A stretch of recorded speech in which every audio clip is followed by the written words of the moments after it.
And the system is up and running today. Yeah. But how did it develop?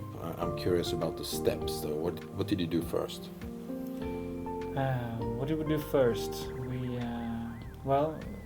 We saw this glitch in the industry, and then we developed this step by step. So starting with data, starting with getting all the data that we need, and when we have that base, this huge bag of data, basically we built an interface on top of it, making it easy for the users to access.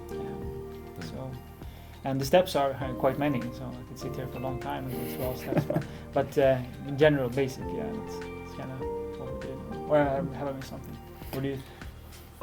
Oh, I think that's accurate. I mean, the core of it, sort of the brain power behind it, it's where we put in. It's the iceberg, right? So 95% is things that the users will never see, but it's where all the magic is happening, because